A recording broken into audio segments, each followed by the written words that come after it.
Thank you so much for coming this evening to a program which, as you see on your printed matter, is called an entertainment and not a recital. My goal is to show you the harpsichord, which perhaps is an unfamiliar instrument to some of you, and to show you some literature which is for certain unfamiliar to you. And my goal is to demonstrate that both unfamiliar music and unfamiliar instrument can provide good entertainment. The program is largely made up of Baroque music, which one of my students waggishly defined once as that kind of music you'd rather have me listen to than Tchaikovsky. On an instrument that I'd rather hear, that I prefer the piano to. Sorry, remember how he worded it. The program consists of music of several nations. We begin with Spain in the 17th century, an anonymous suite of pieces with the curious title Suite Cortesana, which means a suite for the court ladies, the courtiers' companions. Some of the titles don't lend themselves readily to gracious translation. For a suite given over to the court ladies, that the very first one should be called the Dance of the Cows is a trifle. There is, however, no mischief afoot in the Allemand or in the fast air, which is the third piece, nor the saraband, the slow, stately dance, which occupies the fourth position. The fifth, alas, poses another problem. Danza del Hacha means dance of the axes. I don't know whether they mean hatchet-faced ladies at the court or what. I, in fact, engaged the services today of a member of the Spanish department here at the University of Scholar to look into an etymological dictionary to find any other meaning that this could possibly have. He failed.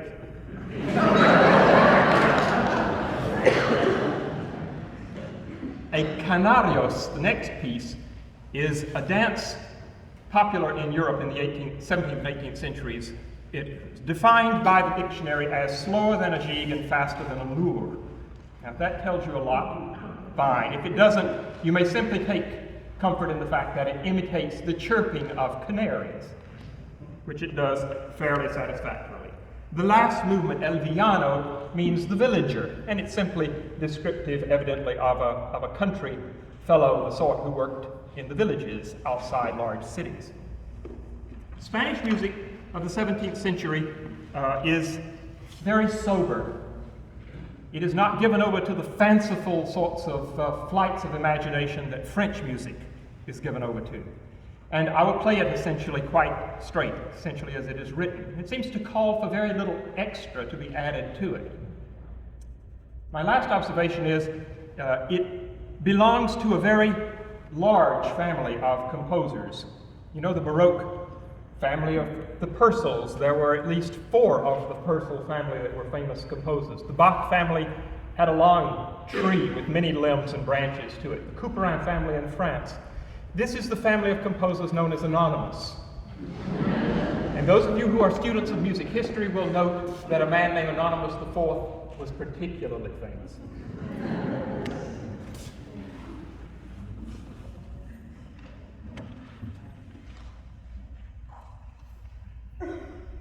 The cows.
The second work on this program is a set of variations on a popular song from 17th century Spain.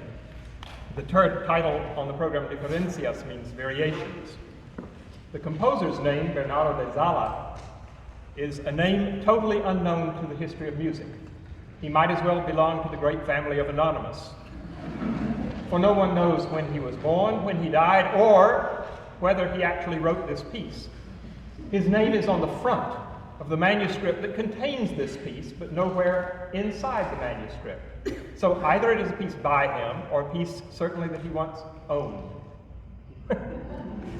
Variations of this kind in the 17th century were written to permit the player to rattle all around the instrument.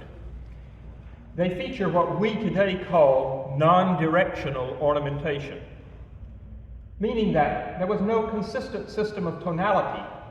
Music was still somewhat modal. The system of well-established tonality that we have used from Baroque times to the present day in one form or another simply had not yet been codified. So the result is a strange, peculiar, exotic flavor to the music from time to time, and a few places where chord progressions won't quite seem right. But unless I hit the wrong note, they will be right.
French composers of the early 18th century, such as the composer you're about to hear, CLÉRAMBAULT, were composers who dedicated themselves to the utmost refinement in harpsichord playing and in the expression of the most tender emotions. Thus, this piece begins with a feeling out of the keyboard in the form of an unmeasured prelude. The French were great masters of this particular idiom. It derived from lute playing, from the improvising by the lutenist before he began his suite of dances, and improvising to give himself a chance to check out the tuning of his instrument, a chance to quiet the audience down, and to put them in the mood to hear the series of pieces which follows. In this case, they are the standard pieces, an allemand, very slow, the whole suite in a minor key, so it is filled with the most far-fetched, strung-out abstract lines. It isn't an allemand for dancing. It could never have been danced. It isn't even laid out the way the dance steps fall in an allemand. So it must be treated then more as something evocative of some distant memory of the allemand than an allemand itself. The repeats in French music are absolutely mandatory. So the pieces, you have a chance for the music to strike your ears fresh the first time, and then when the repeat is taken, for the import of the music to sink in. Completely different kind of thing than the Spanish pieces you just heard. The courant which follows is interesting because it is played in a rhythm that is not marked on the page. It is played in what the French call the unequal, the inégal rhythm. So it'll have a sort of galumphing sound to it. It was the way such dances were played at the time. The sarabande which follows is marked sarabande grave, meaning serious, a serious sarabande. It is filled with ornamentation, so much so that to help you appreciate these beautifully drawn ornaments, when I play the first section of the piece, I play it without any of the ornaments. You'll hear the bare melodic line supported by a beautiful, slow-moving bass line. And then when the repeat comes, I'll not be playing my ornaments, I'll be playing those of the composer. And in the second half of the piece, the same idea will be followed. I'll play you the music without its ornaments, and then when the repeat is taken, you'll hear this beautiful, elaborate fioritura to the vocal, to the melodic line. And the work ends with a gigue, which is uncharacteristic of French gigues in that it has fairly strong chords supporting it, so it has a sort of stamping quality, rather than the usual lively kind of gigue that is customary. Altogether, then, the second suite of Clérambault in a minor key is a very serious undertaking to demonstrate the harpsichordist's skills at rendering the delicate, except, of course, to the last piece.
The group of English pieces is, of course, the one group on the program for which the instrument is absolutely perfect. This instrument is a replica, the only one, of an instrument of 1755 made by Jacob Kirkman in London. That instrument is today in the Raymond Russell collection in Edinburgh, Scotland. And for those of you who have not already been bored to death by this story, I'll tell you, the instrument itself is one of the few surviving 18th century English harpsichords with the maximum marquetry as decoration on it. That's perhaps the reason that it has not till now been replicated. And the process from beginning to end took 7 years. First, the man who was going to make it had to agree to do so and get permission from the Russell collection to make a study of the original instrument. So I had to send him from Cumbria in England to Edinburgh to do that. Then he contacted the two husband and wife team, Anne and Peter MacTaggart, who are the marquetry experts at the Victoria and Albert Museum in London, to see if they would undertake to copy the marquetry on the original instrument. All of that curlicue decoration that you see there is in inlaid wood, walnut cut out and inlaid into holly. When the MacTaggarts made the rounds of the marquetry dealers in London, they discovered only a few pieces of holly that had been cut before World War II, but they were too small for this purpose. So the search was on then for a holly tree, which was found, in fact, in a forest. I bought the tree. The tree was felled. It was milled into 6 planks. Of the 6 planks, 1 had no stains in it and was perfect. That is to say, completely free of any appearance of grain. And when at the end of the recital you want to come up and take a look at it, you will marvel at this beautiful honey-colored wood, which has no visible grain at all, you see. It makes the background for all the elaborate walnut cuttings that are inset into it. So a couple of years had to pass while that wood cured. The 1 plank was milled on an 18th century veneer saw into the thin sheets that made possible the long strip, for example, inside that's almost 8 feet long. And these strips have to be uninterrupted or else the seams would show, you see. So that's why we went to these troubles. You'll see it all around on the inside of the instrument. Ultimately, the instrument was made. There was enough of the marquetry, by the way, to make 2 sets. So there is, if somebody wants to have another one of these made, I've already paid for the marquetry. It's in London. You can get it quite reasonably. This is the large 18th century English harpsichord. That is to say, it's as big as almost any that were made. This is the sort of instrument which Handel owned. His was made by another builder named Schutte, but it's the same type thing. So the same sounds that Handel would have had available to him on his harpsichord. And such instruments were greatly prized. They were costly in their day. Thomas Jefferson, in seeking the right harpsichord for his daughter, wrote to Dr. Burney, the famous English dilettante musicologist, and asked Dr. Burney, and Dr. Burney said, well, it has to come from Kirkman or Schutte. So Thomas Jefferson ordered one of these, and it was in fact shipped over to this country for his daughter. He later ordered a second one, so 2 were brought to this country, and oddly enough, both of the Jefferson harpsichords, like the several Jefferson violins, have all disappeared. No one knows what happened for sure to one of them. In any case, this is not one. I'm going to play, to keep to the notion of the unfamiliar, I'll play for you 2 pieces by Daniel Purcell. He was one of the brothers of the famous Henry Purcell, who was the giant of English music. Well, in fact, the last giant of English music before the 20th century. A man whose greatness so eclipsed his brother's own skills that his brother is largely forgotten today, though Daniel was himself an important composer of music for plays. He wrote operas and masques and what the English call harlequinades, and a series of harpsichord pieces which are in fact quite charming. I'll play 2 of them for you, a little air in D major and a hornpipe in D minor, merely to remind you of what you're missing when you seek out only composers whose works and names are already familiar to you.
You see, the majority of music composed in the 17th and 18th century for keyboard instruments outside of churches was music meant for entertainment.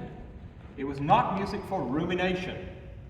The 19th century has given us a perspective towards music history that makes us think that all music has to mean something. My student who liked Tchaikovsky so much. But you see, music was a graceful adjunct to a civilized life in the 17th and 18th centuries, apart from church, mind you. I'm staying out of church. This is an entertainment. This is not for the edification of your soul. And so composers sought to write music intended for the entertainment of one's friends and colleagues. And as your host, if you came to visit, you were always entertained with music. It was the same as being given a tour of the household paintings, for example, to entertain you. You were meant to be delighted at this color, or that texture, or that treatment of a familiar theme. Well, the same thing was true with the music of the time. And much of it, such as those two pieces and the three pieces by Jeremiah Clarke, which followed, was meant to be playable by anybody, not virtuosi. After all, it was hard to sell music for virtuosi. There were so few of them around. I remember when editor, a very famous editor at the firm of Schirmer in New York, learned that they were going to publish the Samuel Barber piano sonata, said, well, who'll buy it, Horowitz? And the answer was no, he got his copy free because he worked on it with Barber and he's going to play the premiere. So the man said, well, we'll never sell a copy then because nobody could play it but Horowitz. A great deal of music was written like that, you see, in the last part of the Baroque era. Bach wrote works, for example, that can only be tackled by real virtuosi. Handel wrote a few such pieces for himself to play, not for his pupils. And on it went. And by the time you reach the 19th century with a composer like Franz Liszt, the centenary of whose death we will celebrate here this month and next month in a whole series of concerts in Festival Miami and in concerts of the American Liszt Society, that'll give you a chance to be immersed in the 19th century for those of you who are interested in doing this. The papers have already been full of it, but they will be fuller of it. In any case, this music does something entirely different. It is meant to touch your emotions only slightly, just to engage your imagination for a few moments. Most of these pieces, as you notice, are quite short. The whole idea is distraction, pleasantry, charm, grace. So the music of these two composers, Daniel Purcell and his friend Jeremiah Clarke, are here to illustrate just that very principle, the charm of the discreetly composed works which was so very popular with the broad public in the end of the 17th and the first half of the 18th century. Jeremiah Clarke himself was a distinguished composer, just as Daniel Purcell. He had some lessons in composition from the great Henry Purcell, and that's how Henry Purcell claimed to be the composer of the famous trumpet voluntary. It was written by Jeremiah Clarke, but it was in a stack of music he had taken over to Henry Purcell for his corrections and so on, got left there, and when Purcell died, his widow decided to publish his leftover harpsichord pieces. So Jeremiah Clarke's trumpet piece got published as being by Henry Purcell. The three pieces I'm going to play for you by Jeremiah Clarke are a minuet in the key of G major, which has the very same beginning as the famous minuet that all of you played when you were first-year piano students. Remember that? Well, that's not by Bach, by the way. That's by a composer named Christian Petzold, but it got into Bach's manuscript and everybody thought it was by Bach. Well, this minuet is by Mr. Jeremiah Clarke. Thank you. As is the little air which follows. And then, at the end, I'm not going to play for you the piece I claimed to play on the program because I lost the music to it. So instead of the Prince of Denmark's March, which is the piece you know as Purcell's trumpet voluntary, I will play for you Jeremiah Clarke's trumpet tune, which is just as good, the same cup of tea. And if I ever find the music, I'll play it on my next recital.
Mr. Thomas Arne, or Dr. Thomas Arne, he received an honorary degree from Oxford.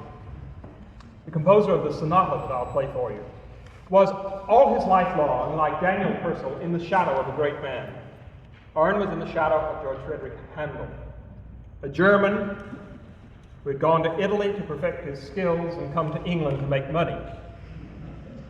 You might keep in mind, if you regarded the title of tonight's program as a trifle daft, that the subtitle to Handel's most famous oratorio, Messiah, was an entertainment. Well, Mr. Handel, of course, eclipsed all other musicians in England in the 18th century. English music almost never recovered from Handel's reign there. People were still composing Handelian-style music well into the end of the 19th century. Well, Thomas Arne, he was a curious chap. He grew up, he was the son of an upholsterer who wanted the boy to be a lawyer. So the boy was set off to become a lawyer, studying in London, but instead he studied music, became the composer of famous and celebrated operas, and the end result of that was that in time he was reconciled with his family as the composer of highly successful works of music. But he never, ever achieved the fame that Handel had achieved. So the result was he became a rather nasty character, difficult to deal with, irascible. His music is curiously both a combination of Handelian style writing and Scarlattian style. For the first 30 sonatas of Domenico Scarlatti were known in England during Arne's time. They've been published by his friend Thomas Rosengrave. So what you will hear in the Sonata by Arne is a commingling of Handelian and Scarlattian ideas. It's not that he was an unoriginal man, he certainly was an original man. In fact, he's the author of the famous patriotic hymn, Rule Britannia. So he has earned himself a place in history for that, if nothing else. The work is in three rather short movements, the first of which is a prelude, and in keeping with that tradition of the unmeasured preludes with which the English were unfamiliar, Arne wrote into the score, which was printed, the first edition, it says, "In this and in other preludes, which are meant as extempore touches before the lesson begins, neither the composer nor the performer are obliged to a strictness of time." Meaning you can play as freely as you feel like in it. The music is not meant to sound like clockwork. You must remember now that the metronome is about 75 years away from being invented. So these people did not play music with the kind of mechanical quality that people like Czerny inspire us to today. The last movement is a minuet with two variations. Minuets were often the ending movements of things composed in the 18th century, for the minuet was considered the most graceful of all music. And so you mustn't expect it to be terribly lively. Minuets are rather slow and stately dances. I mean, they trip along a bit, but they are not, in fact, meant to be brilliant. This one does have two variations tacked onto it, the last one of which has a fair amount of activity on the keyboard. Perhaps you will find the idea of ending with a minuet not entirely displeasing.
Something's not right with the harpsichord. Excuse me a minute, I've got to figure out why this note isn't playing up here. Now it is.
The German group on this program will consist of 3 short works.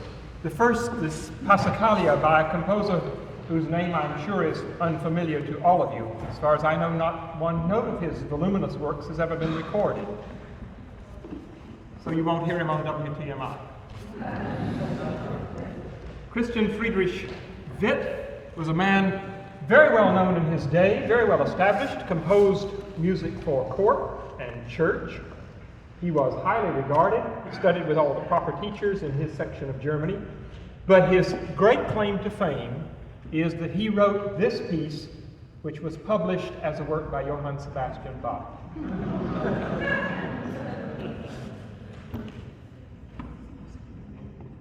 There's only one musical point I want to make about this piece, and that is, for those of you who don't know what a passacaglia is, it's a piece with a recurring bass line. This motive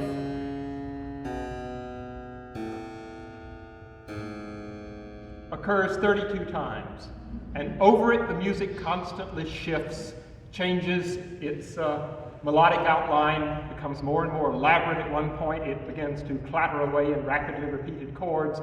Little bits run here and there, they dart about. And the thing that holds it together, the architecture, is that recurring bass line.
Tischer is in the same boat as Mr. Witt. Completely forgotten today, barely mentioned in any but the largest reference book, the new edition of Groves, in all these volumes. And there we learn that he was precisely what any professional musician in Germany in his day would be, a court and church musician who was known and highly respected in his time for, among other things, his keyboard works. The 19th century musicologists denigrated his music because it was so very short and terse that they considered it superficial. But as you know, a miniature painting is a fine and delicate operation, as much to be admired as a massive canvas by an artist wielding a broader brush. So I offer for your consideration a little suite called by the old German name for suite, Partier. It just simply means a collection of parts, like a suite. A prelude, an andante, a pair of minuets, and a gigue, each of them so tiny that the entire suite is contained on a single leaf in this book. But I think they're remarkable for the great tension that's generated, particularly in the prelude and in the gigue. The minuets are positively malevolent.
One funny and amusing thing about Dietrich's Buxtehude. He had a very fat, unattractive daughter. He put her into the contract for his successor. If you got the job as organist in Lübeck, to succeed the great Buxtehude, you had to marry his daughter. Two famous auditioners were George Friedrich Handel, when he was young, and his friend Matheson. They both played brilliantly. They met the daughter. They left town. That's true. I'm not making that up. Buxtehude's music is a music of great sobriety, so I apologize for setting it up with a bit of humor. But it was meant as an entertainment, and I did mean to find something amusing to tell you about Buxtehude. Sure enough, that's it. The rest of his life was a solid career that made him, prior to Bach, in his section of Germany and in Denmark, where he also had a considerable career, the most famous organist of all. And Bach was deeply indebted to him, and it is in fact the form of the toccatas of Buxtehude which gave Bach, J.S. Bach, the inspiration for the form of some of his toccatas, in which free rhapsodic sections alternate with fugal sections. There are three sections to this piece: a sort of rhapsodic beginning that noodles around the keyboard sort of aimlessly, the way the ARNE Sonata first movement did. Then a very strictly organized and charming bucolic fugue. And finally a flurry at the end.